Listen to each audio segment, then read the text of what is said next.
लोग हमारी तरफ से एक प्यार भरा नमस्ते, नमस्कार, वनकम, नमस्कार, खुशामदीद, सलाम अलैकुम, सत श्री अकाल, మీకు అందరికీ వందనము, जय स्वामी नारायण, जय श्री कृष्ण, जय जिनेंद्र। हमारे इस्माइली भाई बंधुओं को बोल दे याली मदद। मौला अली मदद बोलते हुए सारे फीजिए मतलब बोलेंगे नीसा बोला बरजान, हम आ गए हैं आपके प्यारे महिमा के द्वारे मैं सिर्फ फालतू बाबा। And of course, myself फालतू रानी लेकर आपके लिए एक और drive time that's going to make it totally exciting and totally मस्तानी बन जानी। And of course right now Banjan, a quick look what's happening in the roads। रास्ते का हाल लीजिएगा आपके लिए पेश है टोटल सस्ते में। It's time for the Bandu traffic update. Call us from wherever you are at 408-912-2479.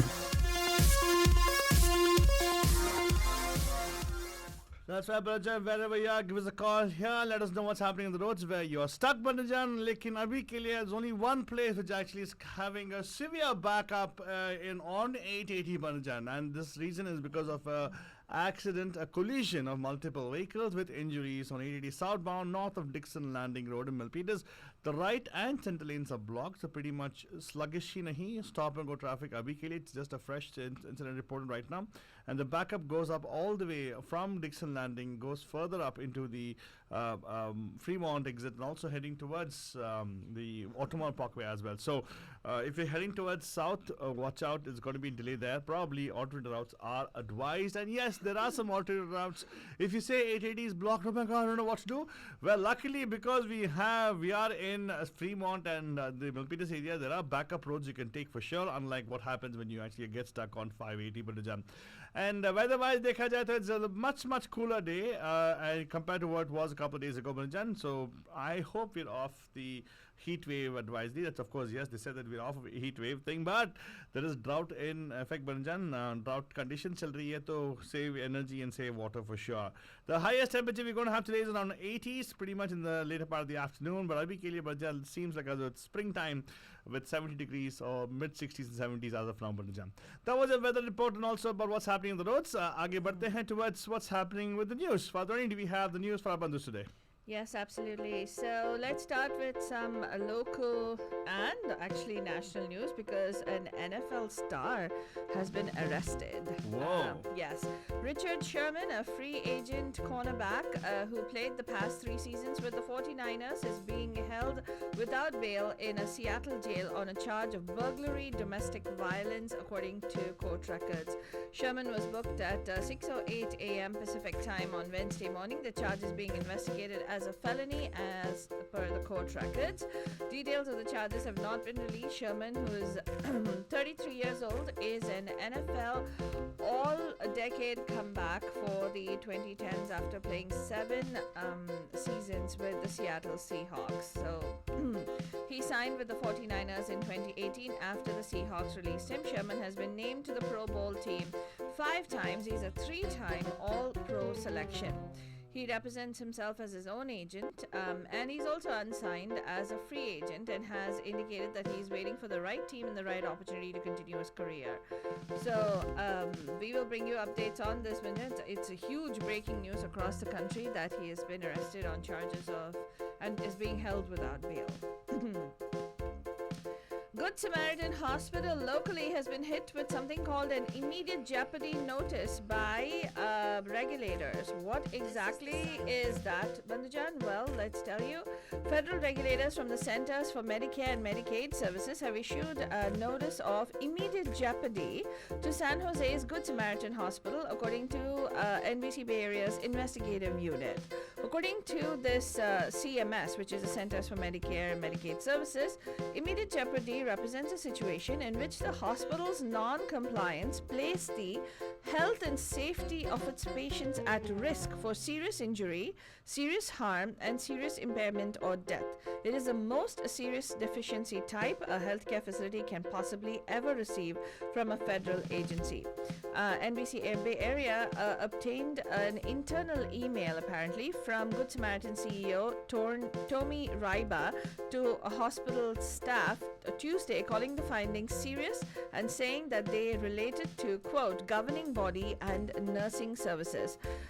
I'm in receipt of a notice of immediate jeopardy from CMS, which places our Medicare contract at risk of termination unless we fully remediate all deficiencies that are identified in the recent CMS complaint violation survey, Riber said. Riber goes on to say that Good Sam, quote, shall come into full compliance to be validated by a second CMS survey, likely within the next 60 days. Well, I personally know of one particular case where the person actually fell in the hospital. They did not provide the person care, and the person had to go out for surgery when they actually had the surgery unit within the hospital. Right, and they actually rushed the person out. Yeah, I literally pushed them out of the whole thing, and actually the person fell in the hospital, inside the hospital. Right, exactly. So that's what I think they're saying that.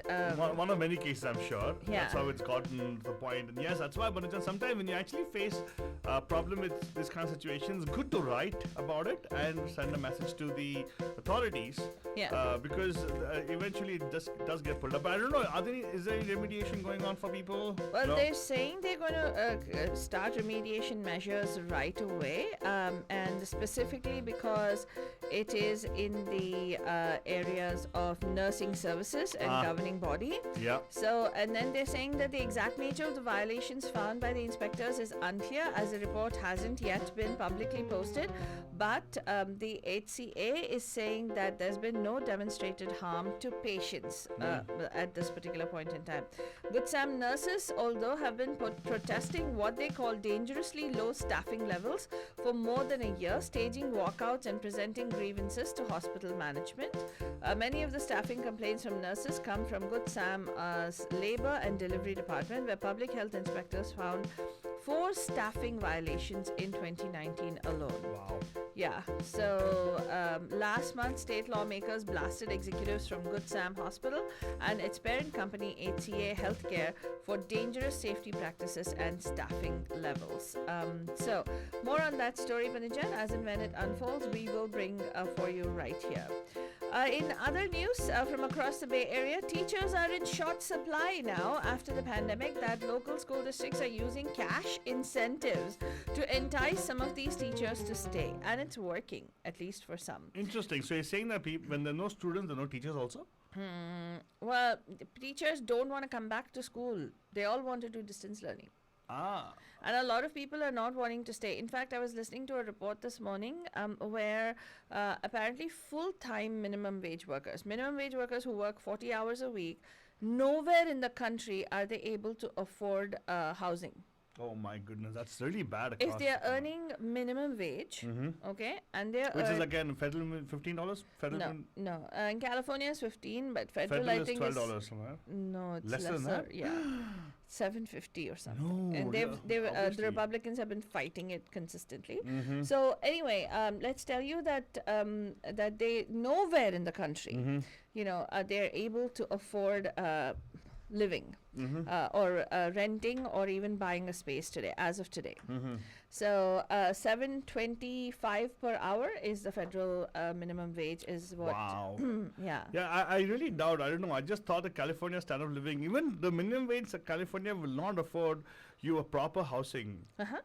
It's crazy. I don't know how. Anyway, it's the Well, middle class. I got a message from a couple. Some of our bandhus also have moved out. They've gone all the way to Brentwood, and another bandhu of ours wrote saying that they've moved all the way out to Manteca. People are moving farther and farther out of the Bay Area purely because of the fact that affordable housing is really hard to come by here. Yeah, and of course, one of their favorite things they got to do. Pam Pam Show now is also online, so they can listen to it anywhere in the world. So just have to download the app and listen to us on the Radio D Hotties app, which is available for download for free. That's right. So people don't feel tied down, to That's be in this place. Right. Well, let's tell you. So, schools are set to start in just over a month at San Jose's Franklin McKinley School District, which does not have enough teachers for each classroom. The shortage comes after the district gave teachers and staff a hefty bonus. District officials would like its human resources office filled with teacher applicants, but educators are just not coming.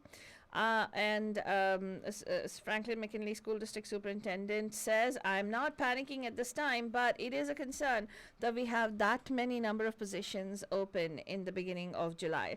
The district did what it could to keep its teachers by giving them, along with other staff, a $4,500 bonus for working through the challenges of virtual learning throughout the pandemic. The bonus was not a way for them to recruit, but rather to show appreciation of their current staff, is what they were saying.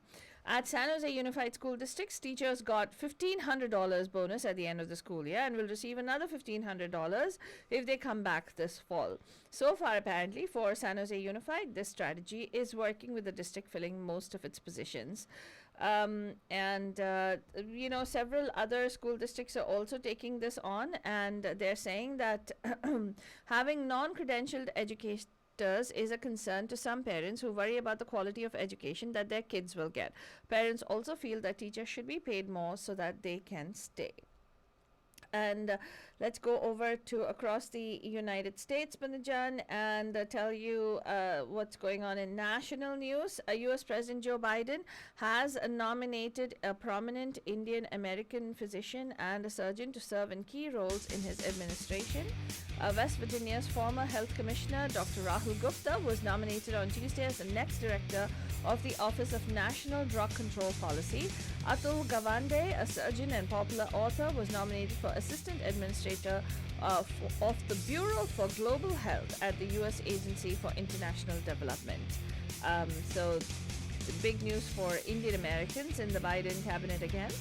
And Biden on Capitol Hill is going to be selling the multi-trillion-dollar spending plan.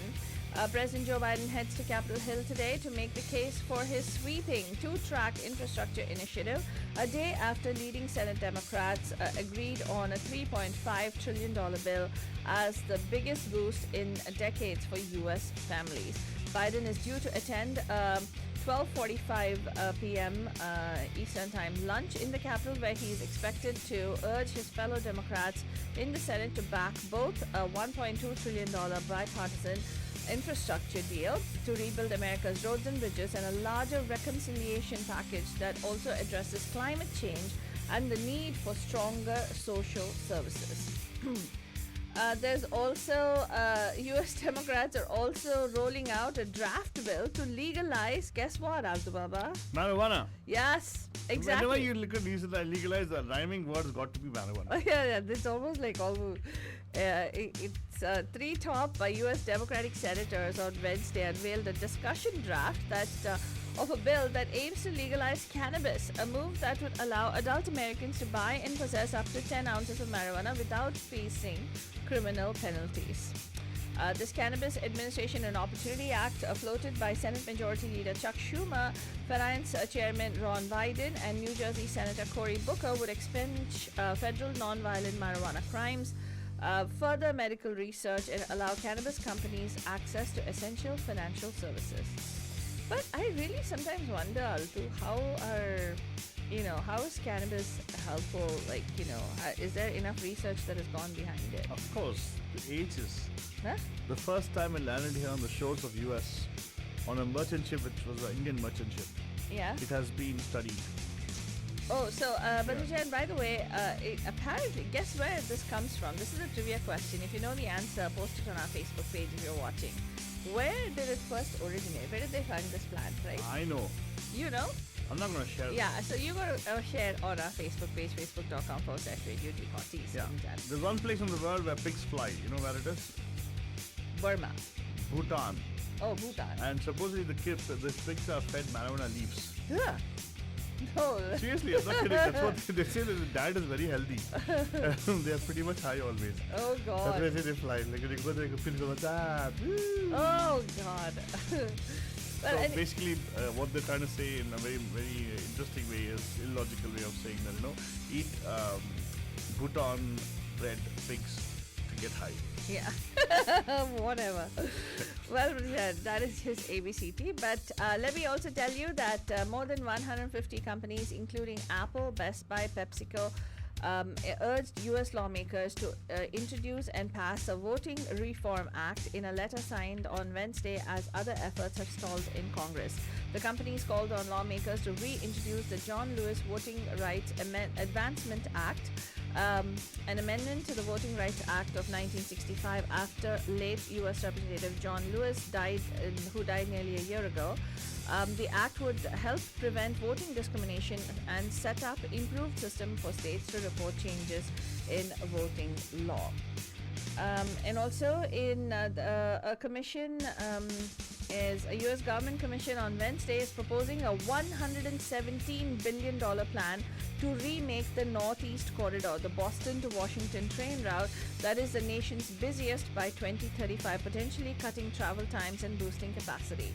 The route, which runs through the northeastern cities, including New York and Philadelphia, carried about 800,000 passengers a day before COVID-19 pandemic, and the Northeast Corridor Commission said this in a statement. Advocates argue that the plan can help to take more private cars off of clogged American roads and eliminate some airplane trips while reducing greenhouse gas emissions that contribute to climate change.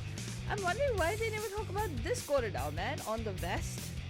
I wish they would like connect via train, you know, like how we have over there, right? The Amtrak, and you can get from Washington DC to New York in like 3.5 hours. Oh, that's a long journey. They got to go through a lot of land and everything. And Yeah. humongous task. Yeah. Well, the U.S. State Department is adding staff to cope with a backlog of as many as 2 million passport applications, with the COVID-19 pandemic having forced Americans to wait 12 to 18 weeks for the travel documents, the department has said on Wednesday. And in news from across the world, Vanajan, the EU is launching a big climate plan for our children and our grandchildren. And EU Fit for 55 plan seeks to turn climate goals into action and proposes to cut greenhouse gas emissions by 55% by 2030. In news from this is interesting. Long time since I got some Russian news. Russia warns Britain, sail near Crimea again and your sailors will get hurt. Oh my, That's Russian not the way accent they is say very it. bad. Yeah, no, very bad. A senior Russian security official warned Britain on Wednesday not to sail its warships near Russian-annexed Crimea again unless it wanted its sailors to get hurt. This warning was issued by Mikhail Popov, Deputy Secretary of Russian Security Council, following an incident last month when British warship HMS Defender exercised what London said were internationally recognized freedom navigation rules in the Ukrainian territorial waters near Crimea. By the way, the MI6 kind of thing, right? The British spies, after a break of almost 20 years, now are turning their attention towards Russia and China again. Of course, Cold War's got to start again, right? Huh? Yeah. Oh, You got to really? make some money. Yeah. Anyway, the name like that, Popov, was it Popov? Was it? Popov. Popov. Yeah, Mikhail Popov. How can you blame UK to take this seriously? Probably they'll say, hey, Popeye. Whatever. But in news from India, Badajan, let's tell you that middle class Indians are also, there's a huge hunger crisis in India right now. And even middle class Indians are lining up for rations. And in a Pakistani bus blast yesterday, about 13 people were killed, including 9 Chinese nationals. And the center is writing to the states saying that the second wave is not yet over, so please do not be complacent and don't start loosening up restrictions right away. So those are the headlines from across the world, Bandajan. We'll be back tonight live at 5 on the Pam Pam Show. But whatever happens, this beautiful Ganika Kira is going to tell you, fikr not. Have a beautiful, wonderful Wednesday.